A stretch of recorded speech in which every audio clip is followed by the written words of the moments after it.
That Wednesday afternoon, as I was peeling off chipped nail polish after a long work week, my phone rang. The familiar name lit up the screen. Mom. I paused for a beat, then answered. Jennifer, can you come early this Friday, around 4 o'clock? Don't forget to bring extra napkins. I'm worried we won't have enough. I sat up straight, the acetone still cold on my fingertips. For what, exactly? Her voice was matter-of-fact, like the plan had been made long ago. To set the table, place the candles, straighten the tablecloths. You're so good at that stuff. Don't forget to add extra side plates. Mr. Stewart, Tyler's new boss, is bringing his wife. I blinked. So, Tyler's having a celebration? Yes, he's just been promoted to finance director. There'll be guests flying in from San Diego. It's a big deal. I swallowed.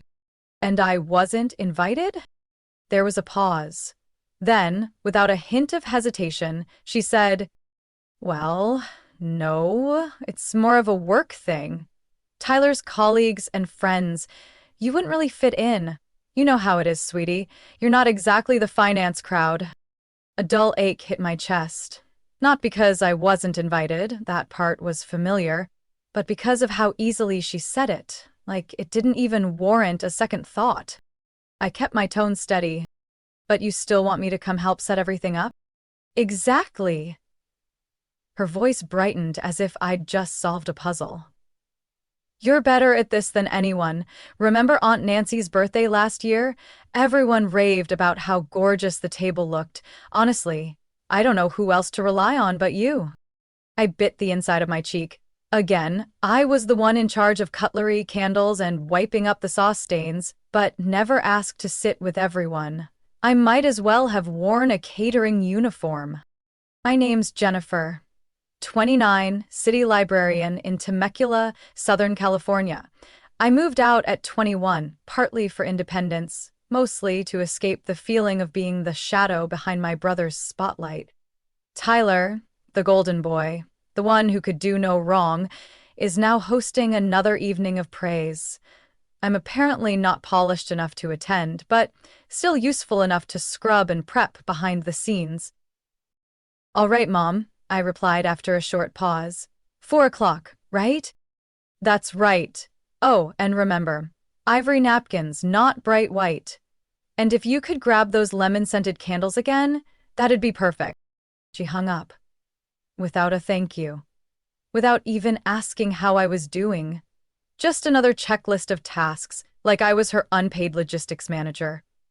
I looked around my small rented apartment near downtown, the only place I actually felt like myself, and noticed how the air felt heavier with each breath.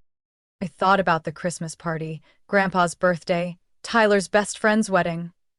I'd always been contacted last, never listed on an invite, only messaged with things like, "Can you come early to help set the table?" Not once had I been considered a guest. As the sun dipped below the windowsill, I opened my phone and began browsing a reservation app. Not for anyone else.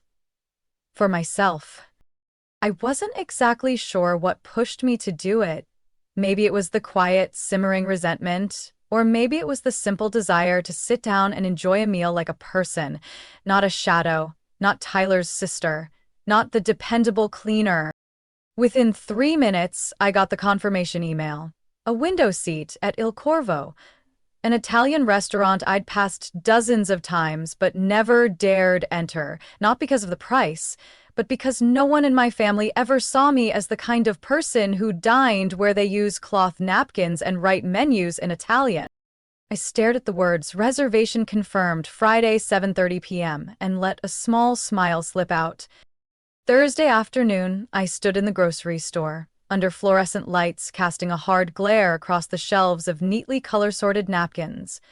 My hand reached for the ivory pack my mother had asked for, but I didn't place it in my cart. I held it like it carried a deeper weight than paper ever should. My phone buzzed nonstop. Texts from Mom, Aunt Clara, even Cousin Helen, who never reached out unless there was a party needing coordination. "Jennifer, make sure the wine glasses are spotless.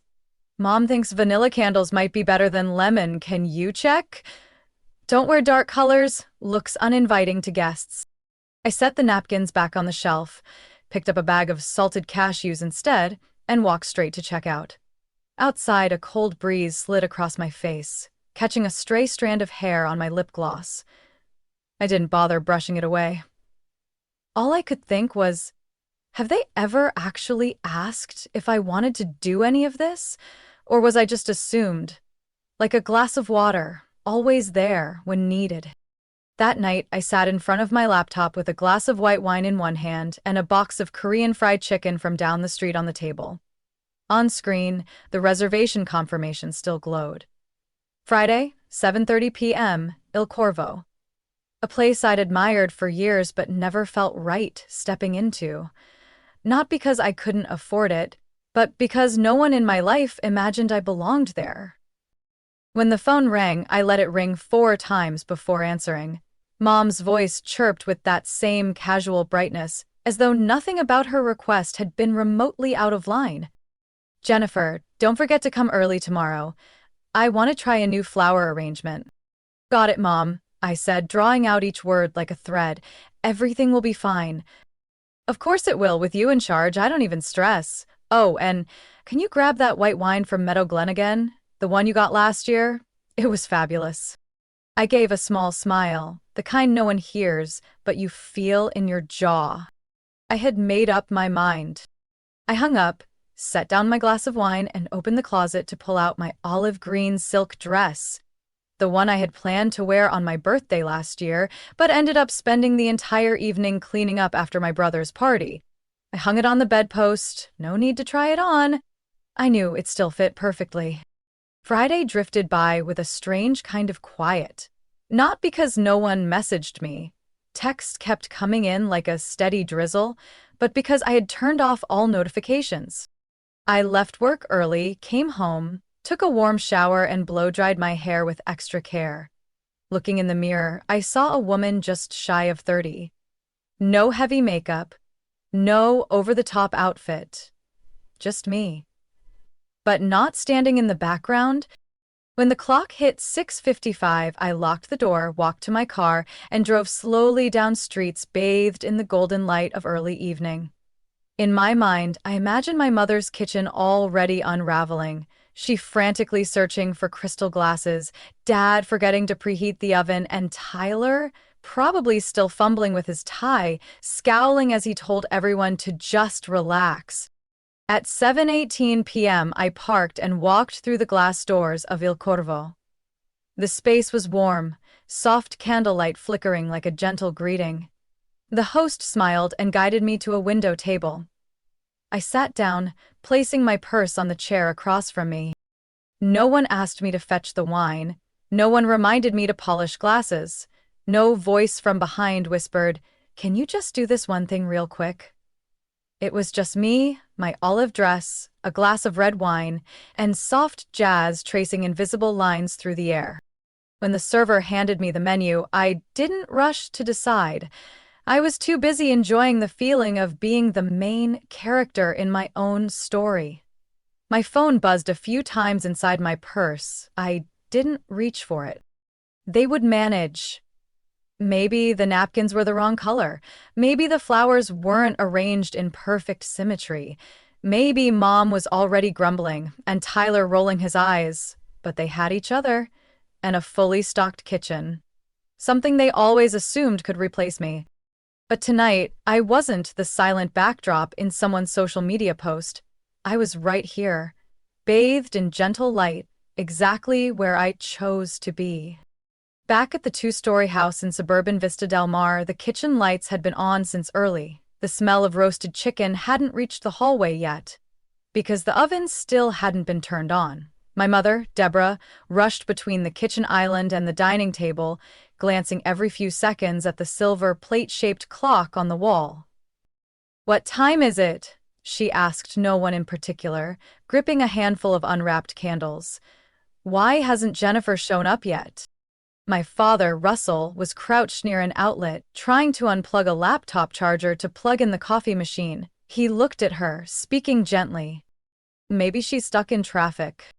Stuck in traffic on a Friday? The whole neighborhood was silent 10 minutes ago. Stop making excuses, Russell. Right then, Tyler, my younger brother, walked into the living room wearing a wrinkled white dress shirt. Holding a half-Seth cocktail glass, he let out a lazy yawn. Like the party was more of a chore than a celebration. She bailed, didn't she? He muttered. Figures. She's never on time anyway. Tyler, Mom snapped. Don't say that. Jennifer always helps. Sure, she helps, and then disappears. Like at Uncle Adam's birthday last year. She set up the photo wall and vanished halfway through, remember? No one answered. My mother yanked open a drawer, searching for a lighter to light the candles. Her hand trembled slightly. Spice jars clattered to the floor, but she didn't bother picking them up. At 6:54 p.m., the doorbell rang. She fixed her hair, dabbed on some lipstick, and hurried to answer. It was Mr. and Mrs. Klein, Tyler's direct supervisor, and his wife, Donna. The scent of expensive perfume filled the entryway, matched by a cashmere coat and soft leather clutch. Everything about them screamed coastal upper-middle-class elegance. "Welcome, welcome," my mom said, her smile stiff. "Sorry, we're just a little behind. Jennifer hasn't arrived yet." Donna squinted. "Who's Jennifer?" Tyler stepped in. "My sister. She usually sets everything up, the table, candles, a few dishes." "Oh, like a professional event planner?" "Not quite. She's just used to it. Been doing it since we were kids," he said with a tight smile. Meanwhile, Dad poured water into the coffee machine, his hands shaking enough to spill it across the counter. Mom kept calling me. No answer. No texts returned. Guests trickled in. Around 10 in total. Well-dressed, holding wine bottles or bouquets. Some started to notice. The table wasn't covered, the plates were unevenly placed, the wine glasses mismatched. Tulips still wrapped in grocery store plastic? "Are those candles still unlit?" someone asked. Tyler rolled his eyes. "Yeah, we're going for a more casual and organic vibe." "Uh-huh," one of his coworkers snorted. "Or maybe whoever usually runs this thing just ditched you all?" The comment sliced through the tension like a knife. My mother tightened her grip on her dress strap, took a breath, then whispered to Dad, "Russell, please, go get the plates." "Where are they?" he asked, glancing around like he was in a stranger's kitchen.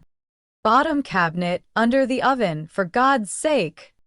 At that moment, I was sipping wine at a window table, watching the street glow under soft lamplight. Couples walked by, chatting and laughing. My three-course dinner waited patiently. Avocado and cherry tomato salad, seafood pasta in saffron cream sauce, and homemade tiramisu. I glanced at my phone. 14 missed calls, 6 unread messages. "Jennifer, I can't believe you did this. Guests are here. Nothing's ready. I really need you." "Where are you?" I turned off the screen. No guilt, just calm. A quiet I hadn't known in years. Back at home, my mom was fussing with the tablecloth, biting her lower lip. A glass of wine tipped over as someone reached out to chat, leaving a crimson stain blooming across the white carpet. Tyler sat quietly, scrolling on his phone as if none of it concerned him. One guest leaned over and said, "If you need help, we know a pretty solid event planning service that isn't too pricey." My mom gave a strained smile. "We have Jennifer." Then she stopped. Something shifted in her face. Maybe, for the first time, she realized Jennifer was no longer a guaranteed presence. At Il Corvo, candlelight flickered across the oak table, casting a soft glow onto my glass of red wine. The server placed my appetizer, bruschetta with cherry tomatoes and burrata cheese drizzled in extra virgin olive oil, and quietly stepped back, leaving me alone in the fullness of silence. I laid the napkin across my lap, took a deep breath, and leaned into the chair. No one was nudging me to straighten plates. No eyes hovered over me, waiting to correct how I moved. I bit into the toast. Its crisp edge paired perfectly with the sweetness of the tomatoes and the subtle richness of the cheese, like a balm after a long, exhausting week. My phone buzzed again in my purse. I didn't need to look to guess. Mom. Then probably Mom again. Maybe even Tyler, feigning politeness through clenched teeth. I adjusted the strap of my bag instead of reaching in. Let it rest.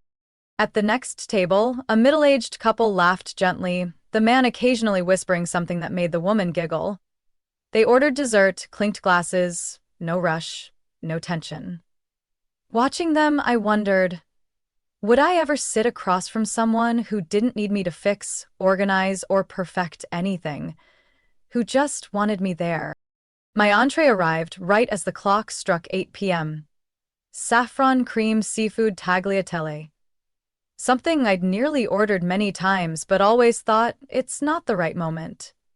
Tonight, no one needed to approve my choice or check the budget first. I was the only person being asked what I wanted. Each time I twirled my fork, it felt like I was loosening some invisible binding that had coiled around me for years. Gone were the voices. Jennifer, can you help real quick? Fix that napkin fold, will you? Why aren't you doing it the usual way? Why can't you be more like Tyler? I answered no one. All those questions now echoed like distant sounds from a room I'd stepped away from. Tiramisu came like a gentle gift. When the first spoonful touched my tongue, the mascarpone was so silky I closed my eyes. No one here warned me about sugar. No one hinted I should skip dessert to stay fit. When I opened them again, a different server, soft curls, warm voice, leaned over and asked quietly, "Is everything all right?" I nodded and smiled. Better than I imagined. He wished me a lovely meal and stepped away, letting the hum of clinking glasses and low conversation wrap around me once more. I leaned back, set down my spoon, and gazed out the window. Across the street, the old bookstore's neon sign still glowed. A few people stood in line at a churro cart, chatting easily. The world outside moved gently. No one waiting for me to hold it together. No one expecting me to silently carry the weight of their expectation. A bell chimed. The bill arrived in a brown leather folder. I pulled out my card, signed the receipt, and rose from my seat. No hurry, no fatigue, no burden. On my way to the car, I decided to walk a little. The ocean breeze whispered through the alley leading to the park, brushing through my hair and bringing with it the scent of salt and the low crash of distant waves. I walked slowly, tilting my head to look at the darkening sky. Back home, Mom was likely wringing her hands over the tablecloth, which probably had ink smudges from the misprinted menus. Dad might be struggling to open a wine bottle without the proper corkscrew. Tyler could be slouched in a corner, phone in hand, muttering something like, "Classic Jennifer." They'd be spinning all sorts of narratives. Accusations would fly, irresponsible, abandoning the family, selfish. None of them would be true. I hadn't abandoned them. I'd just stopped playing a role they cast me in without ever asking if I wanted it. My phone buzzed again. I checked. From Mom. "Jennifer, the guests are asking who arranged the table. I don't know what to tell them. Where are you?" From Tyler. "You embarrassed Mom in front of my boss. Great job." I didn't reply. Didn't delete them either. I simply turned off the screen and slipped the phone into my bag, like it weighed no more than a feather. My feet kept moving, steady and light, matching the rhythm of my breath. Only one thought stayed with me. If they don't know how to manage on their own, it's about time they learn. At the townhouse on Valley Crest Drive, breadcrumbs littered the floor, several candles were still in unopened boxes, and the tablecloth had been laid upside down, exposing its care label. The living room looked like a stage no one had prepared, while the scattered chatter among guests began to thin out. My mom, Deborah, stood in the kitchen, gripping her wineglass so tightly her knuckles turned white. She wasn't smiling anymore. Her eyes darted around, searching for something or someone to blame. I can't believe it. She disappeared without a word, on a night this important? Her voice cut low enough that guests couldn't hear, but sharp enough to slice through the air. My dad. Russell sat at the bar stool, his tie loosened, dark circles under his eyes. He didn't answer right away. Only when she turned toward him like she might throw the glass against the wall did he say softly, "Deverell, maybe we've relied on Jennifer too much." That line landed like a stone dropped into still water. No one spoke for a few seconds. My mother blinked. Relied? Relied on her? She's family. She's good at cooking, neat with arrangements. Who else was going to do it? Exactly, he replied, calm but firm. She always had to do everything, from birthdays to Thanksgiving, weddings, Tyler's surprise party. Jennifer's never been invited as an actual guest. Tyler sat on the couch nearby, still glued to his phone, not even looking up. Everyone's overreacting. She always liked planning stuff. What's the big deal? One of Tyler's friends, Matt, sipped his drink, glanced at the half-empty dinner table, and gave a small smirk. I don't know your sister that well, but if she was the one planning tonight, I doubt we'd be looking at this. Tyler raised an eyebrow. What's that supposed to mean?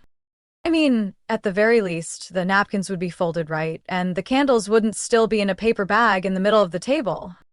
My mom turned away. For a moment, there was something in her eyes. Confusion, maybe, but also something else.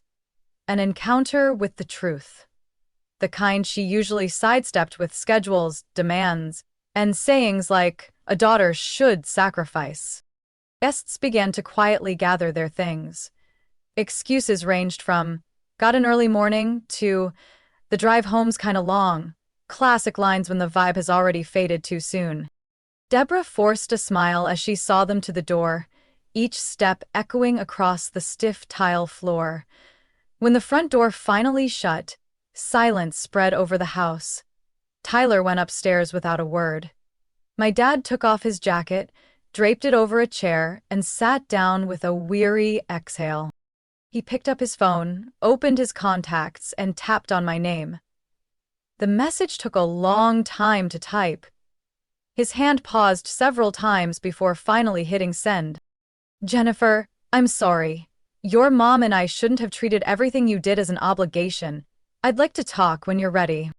By then I was already on my way home, my car moving slowly under the oak-lined road. The breeze drifted in through the half-cracked window, carrying the scent of apple pie from the bakery near the town square. A quiet melody for a weightless evening. At a red light, I checked my phone out of habit. One message. From Dad. I didn't open it right away. The light turned green and I kept driving toward my third-floor apartment where the west-facing window caught the moonlight without obstruction. I parked, unlocked the door, slipped off my shoes, and turned on the living room light. The room wasn't fancy, just an old couch, a wooden coffee table, and a few off-center printed canvases. But at least it was space I had control over. I read the message once I had curled up, feet resting on a pillow. No tears, no smile, just a feeling that something was finally right. Someone in the family had finally paused long enough to listen. I didn't respond. I placed the phone on the table. Only one thought came to mind. Maybe now they've experienced in one night exactly what I've been living with for 29 years. On Saturday morning, sunlight streamed through the curtains, warming the small living room more than usual. I curled up on the sofa, a hot mug of coffee beside me, still letting off soft steam. My phone lay face down on the table, untouched since Dad's message the night before. At 8:22 a.m., the phone rang. I glanced at the screen. Dad calling. My fingers hovered, then swiped gently. "Hi, Jennifer." His voice was rough, like he hadn't slept all night. "Hi, Dad." Silence settled between us, short but clear. Then he spoke again, not rushing, not making excuses. "I'm sorry for everything last night. For all the things before that you never said out loud but must have carried for a long time." I didn't answer right away.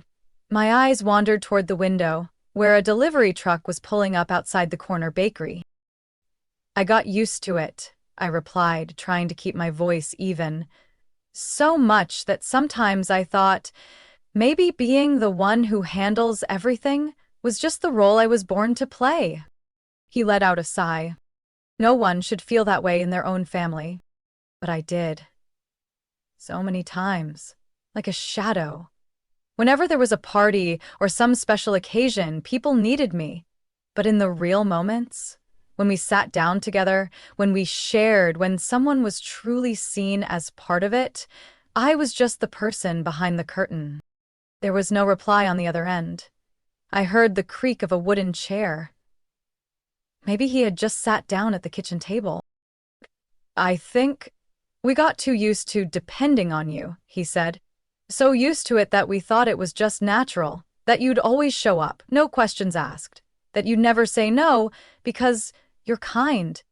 But being kind doesn't mean you have to sacrifice yourself. I stayed quiet, my hand tightening unconsciously around the mug. I can't undo the past, Jennifer, but I can start listening. If you're willing. I leaned back in my chair and let out a long breath, not from anger anymore, but relief. I'm not coming back to set the table or fold napkins, Dad. I didn't call to ask for that. I called because I want you to know this home shouldn't run on the silent endurance of just one person. That sentence, so simple, untied something that had been wound tightly in me for years. I felt my chest loosen. Slowly. Thank you for saying that, I whispered. I used to wish Mom would say something like that, but she never has. Your mom has her own way of showing things, but sometimes she doesn't see what she's doing. I'll talk to her, not on your behalf, but so she understands that this can't keep going the way it's been. You think she'll listen? I'm not sure, but I think you've already made her reconsider, whether she admits it or not. I nodded gently, even though I knew he couldn't see me. Last night, when everything was falling apart without you, your mom panicked. But what hit me harder was realizing the real issue. You've never been treated as a guest in your own family. That's our failure, not yours. I rested my hand against my forehead. I wasn't crying, but my heart felt heavy with all the things that had never been said. Dad, I hesitated. I don't need perfect parties. I don't need fake compliments. I just want to be seen as a real part of this family, not a tool to cover someone else's shortcomings. I understand, and if you'll let me, this can be the starting point. A truck rumbled by outside. I could hear the soft flick of a newspaper being turned somewhere down the street. The world outside kept turning, but something inside me had shifted. I'll think about seeing everyone again, I said softly, not to go back to how things were, but to set clearer boundaries. I hope you'll come. Not to help, but just to be there. As Jennifer, my daughter. I smiled. We'll see, Dad, but I appreciate this call.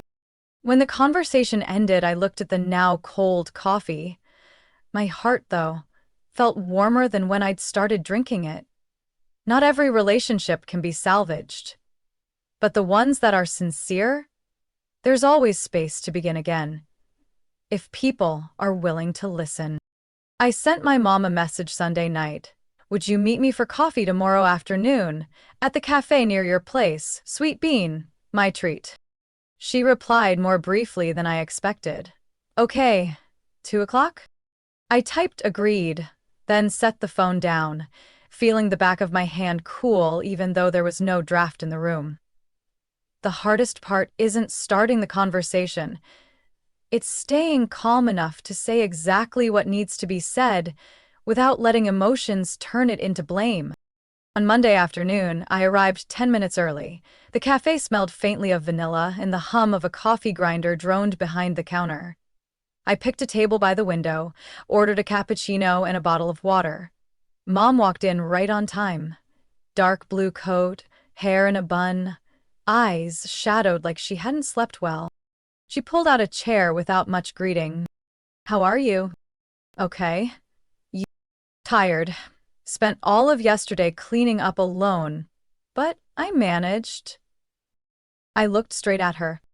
Mom, I didn't skip that day because I forgot. I didn't come because I didn't want to keep being treated like a tool. She frowned slightly, leaning back in her chair. A tool? I wasn't invited, but I was still called in to clean, arrange flowers, set things up for a party I wasn't even listed as a guest. But you're good at that stuff, Jennifer. I just thought, that's the problem, I cut in, my tone steady but firm. You thought I was good. You thought I could handle it, so you assumed I'd do it without ever asking if I wanted to. Whether it was Tyler's birthday, your anniversary, even Grandma's funeral, I was always backstage, never once seated at the table like I belonged. She turned toward the window, fingers tapping lightly against her plastic cup. You're too sensitive. Family's supposed to support each other. Support doesn't mean being used. It doesn't mean only being remembered when someone needs napkins or cleanup. Have you ever asked me, do you want to come? Or how would you like to be involved? She stayed silent. You used to be proud that I was considerate and self-sacrificing, I continued. But I don't see that as something to be proud of anymore. It made me feel dismissed, like I wasn't good enough to be invited, but still too useful to leave out. Mom's shoulders slumped. She went quiet for a moment, then spoke slowly. I honestly didn't know you felt that way. I just thought since you never complained, it meant you were fine. I wasn't fine. I just got used to my feelings not mattering in this family. The air between us thickened like condensed milk. A server quietly placed more napkins on the table, moving as if afraid to disturb the fragile atmosphere. Mom dabbed her eye with a tissue, but her voice remained firm. I was wrong. I thought if you didn't react, you weren't hurt. But hearing you talk today, I see now how blind I've been. I said nothing, only tightened my grip on my cup. I'm sorry, Jennifer, not for you missing the other day, but for not seeing you, truly seeing you, for all these years. Those words, soft as they were, began to crack through the layers of ice that had built up inside me. It didn't fix everything, but it made me feel like I wasn't talking to a shadow anymore. Like she had taken off the tinted glasses and was willing to look clearly. I won't keep being the backdrop for events I'm not invited to, I said. If you want me there, ask me. Like I'm welcome, not like unpaid help behind the scenes. Mom nodded, her eyes slightly red. I understand, and I'll try to make it right, not just with words. The conversation didn't magically turn us into a perfect mother-daughter duo, but when we walked out of the cafe, I noticed something different in the way she looked at me. Not like someone who came to help, but like someone she needed to relearn how to listen to. At the end of March, Mom sent me a message inviting me to a small dinner party celebrating her and Dad's 30th wedding anniversary. This time, the message didn't include a request for extra candles or ask me to come early to help. Instead, it read, Jennifer, if you're free, I'd really love for you to come. Just come, nothing else. I want you to be a guest. I read it 3 times, not because I was surprised, but because it felt so unfamiliar to be addressed that way. That evening, I chose a soft beige dress, pinned my hair up, and wore wine red lipstick, not to look presentable, as Mom used to say, but because I wanted to. When I arrived, the lights inside were soft. The table was set simply but neatly. Mom came out from the kitchen wearing an apron dusted with breadcrumbs, looking a little tired but smiling. I'm so glad you're here, she said, hugging me. No rush, no added requests. At the dinner table, I sat beside Dad. He asked if I'd read anything new lately and told me he'd been trying to learn how to sketch from YouTube videos. No one mentioned napkins or misplaced wine bottles. Even Tyler greeted me with a nod, without his usual condescending glance. The meal passed as smoothly as a lake on a windless day. When dessert came out, Mom gently placed a chocolate mousse cake in front of me, then sat down beside me. I didn't make this myself, she said. I ordered it from that bakery you like at the plaza. They say their mousse is really good. I looked at her. No more words were needed. The silence between us had changed. It was no longer heavy, but light, like a cloth shaken free of dust. A week later, I submitted a request for 2 weeks off. No one knew, except Amanda, my best friend who often showed up at my place on Friday nights with a box of takeout and a suitcase full of laughter and tears. When I told her I wanted to go to Tuscany alone, she burst out laughing. So the same person who used to say, "I don't think I'm the traveling type," is now booking a solo trip to Italy? I'm proud of you. I booked a stay at a vineyard in San Gimignano with a pasta-making class, an olive grove, and some long-haired dogs that roamed the grounds. In my luggage, I packed no heels or cocktail dresses. I brought books, a journal, and my old camera. No one asked me to bring anything for anyone else. On this trip, every decision would be mine. On the plane, I opened my phone to check messages, one from Dad. "Wishing you a trip full of beautiful experiences. Take care of yourself." Mom wrote too. "If you like the olive oil there, bring me a bottle. Whichever one you choose, I'll trust it." No hints of pressure, no you shoulds or don't forgets. On Wednesday night in Tuscany, I sat beneath the porch with a glass of red wine, listening to crickets and watching the sun slip behind the hills. No one called to ask about table settings, no messages reminding me to order a cake or check the napkins. I stretched out on a wooden chair, head tilted slightly, eyes half closed. What I used to think of as luxury, peace, the feeling of owing no one, was now as clear as the deepening sky beyond the hills. When I returned to California, my small apartment was just as quiet as I'd left it.